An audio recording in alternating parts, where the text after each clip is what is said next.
When we finally go back to Ateneo, we will get to see this building called Regis, a Regis Center. And Regis Center has all sorts of restaurants, doesn't it? Now, among the restaurants in Regis Center, my favorite is no longer there. And some of you might think, Louis, why do you like such a tita restaurant? Well, I really like the food from Mom and Tina's, and it's really not just because of the food, but at least when I was in college, this was my favorite place to bring somebody on a first date. Okay, and here's why.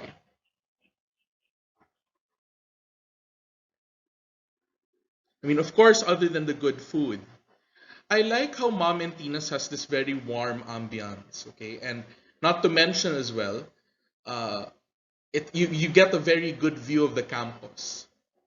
Okay.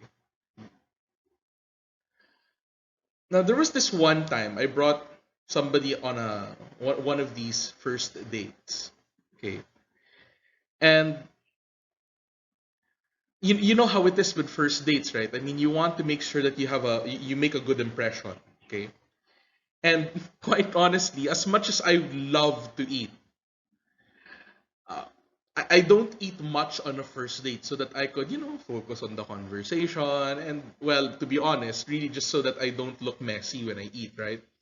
I mean, imagine how embarrassing it would be if you're eating a pasta or a steak and a stain falls on your shirt, right? So I go on one of these days and I was really, really hungry. And my date was hungry as well, but she ordered something like an Angus steak, which for me I didn't mind if she ordered that. But what I wanted to do, just so that I won't eat too much, so I could focus on the conversation. When the waiter took my order, I said, "Sir, yung Caesar salad lang po." Just the Caesar salad. Okay. And I remember, while she was enjoying her meal, enjoying the steak that she ordered, and I was listening to her with just one fork, and oh, yeah, yeah, yeah. But in my head, I was like, oh my god, I'm so hungry, right? The reason why I don't eat that much on a first date is precisely because I think eating a lot is something I would do with people I don't have to make a good impression with, or I don't have to make a good impression for. Okay. So, if let's say I invite you out to eat wings with me, buffalo wings, that means we're really, really close. Because I don't mind how I would look in front of you. You get what I'm saying?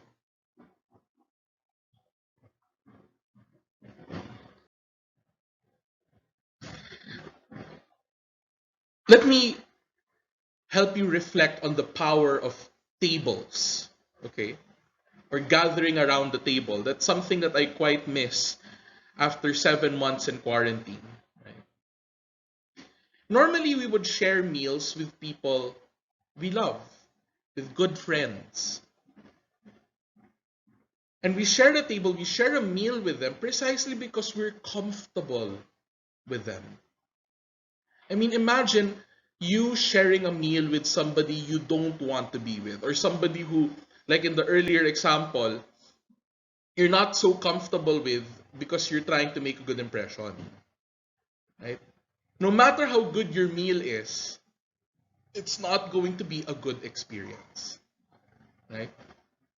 But for me, just looking at this slide and looking at my friends and how much I miss them, what I miss most is not so much the food because I can't remember the food we shared, but I miss the company. If you want, I miss the vulnerability of sharing a meal with them. I mean, think about it, right? Can you think of anybody who looks good while eating? Right? Just opening your mouth and stuffing it with something. I mean, you try to take a picture of that. That's inherently unattractive. You get my point? So sharing a table with somebody is a vulnerable act. It's an act that you share with people whom you trust.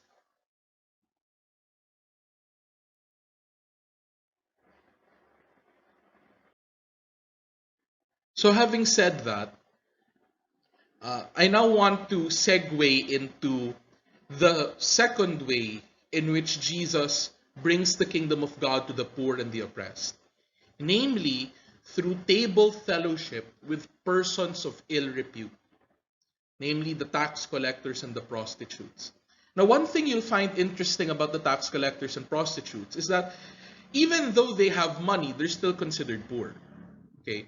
But they're poor in the sense that you don't want to associate yourself with them. So for instance, a prostitute, but there's this view that, oh, she's a dirty woman, she's a loose woman. She's somebody who's so desperate that she'll sleep with anybody for money. Okay? Who would want to be friends with somebody who's loose or malande? Diba? So there's that stigma going on. And then you have the tax collectors, many of whom are Jewish. And they would collect taxes on behalf of Rome, who, mind you, again, was the government at the time. So think about this. If you, a Jew, were collecting money for a foreign power, what are you? A traitor. And according to Nolan, what some of the tax collectors would even do is that they would ask for, as we call it in Filipino, patong. Okay? They would cheat the taxes, they would gerrymander the numbers such that they could get their own high returns. Right? So these are people who are just absolutely awful in terms of reputation. You do not want to be near them. Okay?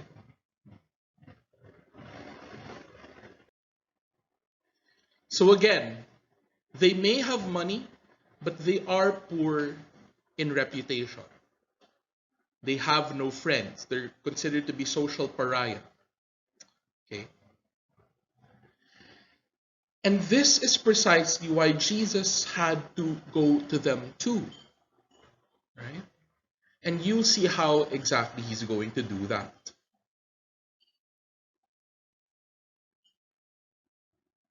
But first, here's what makes them particularly poor and oppressed, other than the fact that they have no friends. Even if they wanted to change their lives for the better, people will see them for their bad reputation. Okay? Even if a tax collector wants to change, they will still perceive you as that person who cheated them of their income.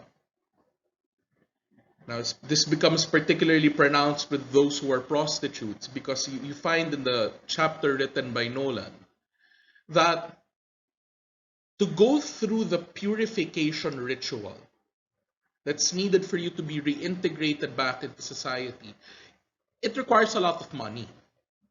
Okay? And you cannot use the money that you earned in prostitution to spend for this purification ritual. You have to go to the temple and have that money exchanged, but because the exchange rate is so high, you're going to have so little in return.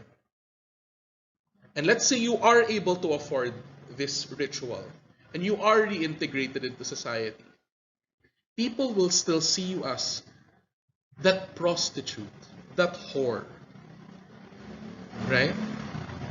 You're still bound by your reputation.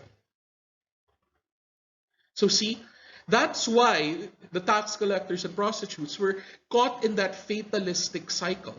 It's because they, no matter what they do, it seems as if they cannot escape people's perception. Take note of that. So what exactly did Jesus do? Why was the table fellowship, the table commensality so important? Because Jesus bravely offered them what their hearts craved for. And that is another chance. And I say bravely because in befriending these people, Jesus was also putting his own reputation on the line. And Jesus did this precisely by inviting them for a meal. Inviting them to a meal. And they'd sit around, eat, enjoy each other's company, to be vulnerable with one another. So with Jesus, these people did not have to put up a front. Does that make sense? He wanted to restore their reputation by offering them friendship. By showing people, hey, look, I'm spending time with them. Hey, they matter.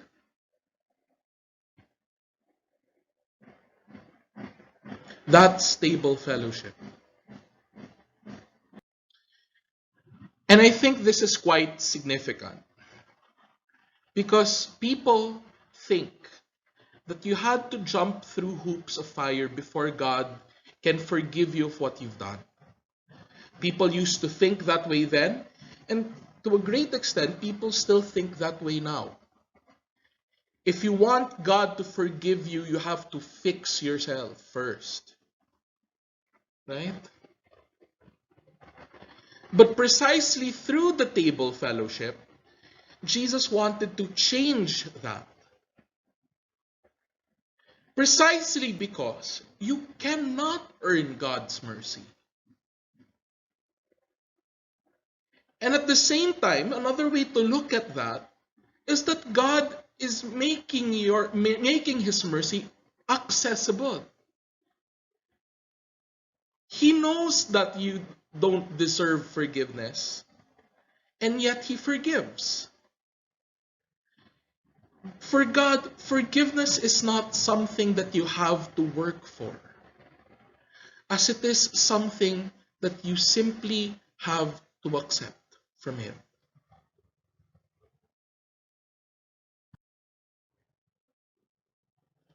Jesus turned that mentality upside down. He showed people that God offers friendship first, and then from there, hopefully, reconciliation happens. It's not as if God is turning a blind eye at the wrong that we have done. But instead of waiting for us from a distance and to grovel and beg for forgiveness, God takes a very different approach. He goes to you. He offers friendship first, and then eventually, when you see how well you're treated, you begin to realize that you want to reconcile with God. I mean, think about how we've always been taught growing up, right? But in order for God to forgive you, you have to go through all of these steps. Okay? You have to go through some sort of maybe a purification ritual.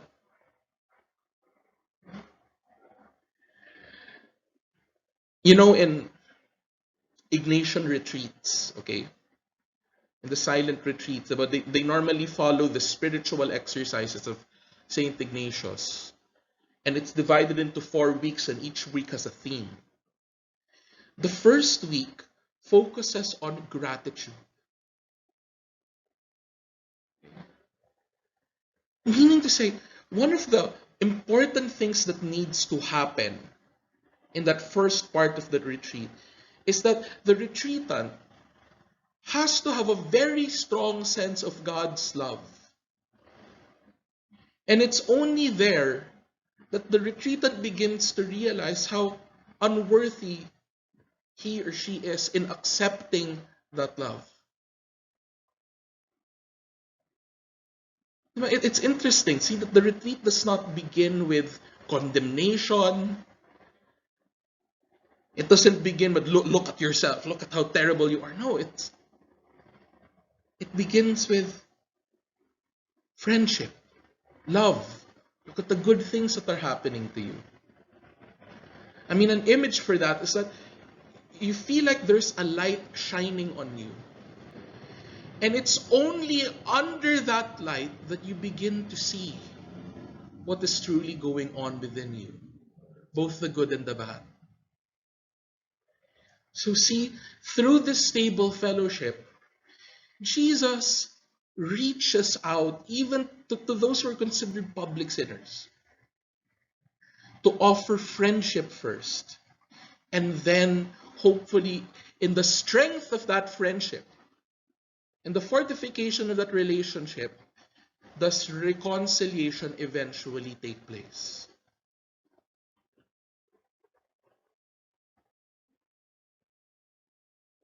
Everyone, Jesus had a forgiving ministry. He, his was a ministry that brought people together. Okay? He wasn't just healing bodily illnesses, but even the illnesses of one's reputation.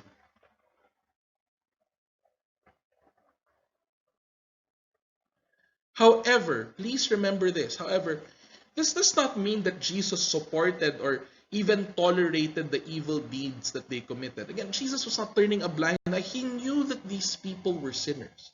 He knew that these people did things that were harmful to society. Okay? In fact, so you're going to learn later on that real forgiveness happens when you first acknowledge fault. Okay?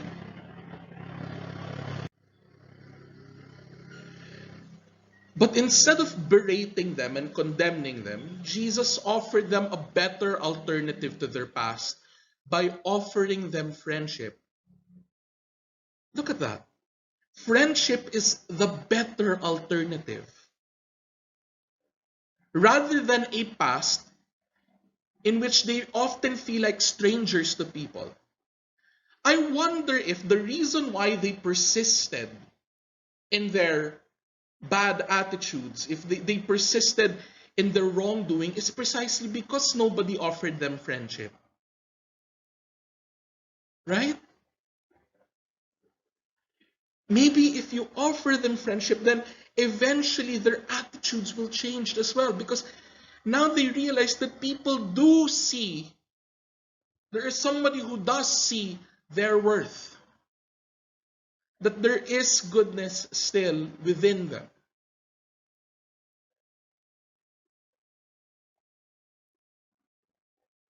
People, I hope we realize that friendship has the capacity to heal. Friendship is not just something that eventually develops when you have a common interest with somebody. It's not just one of those fun things in life. I mean, of course, friendships are fun. They're supposed to be enjoyable, nourishing, but I also think friendships can heal. Good friendships also affirm our sense of dignity.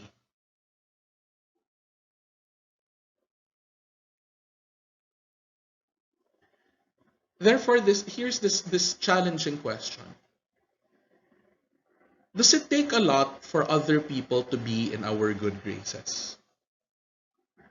Does it take a lot for us to accept people into our intimate circles?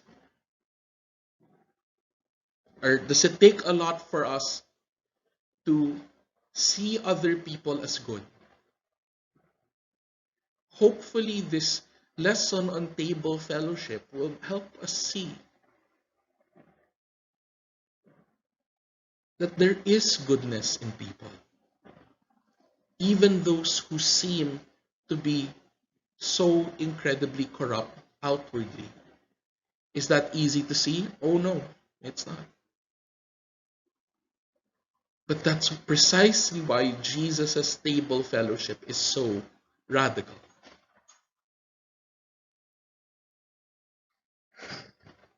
So as a personal challenge, can we not make ourselves more accessible to others who are looking for a home?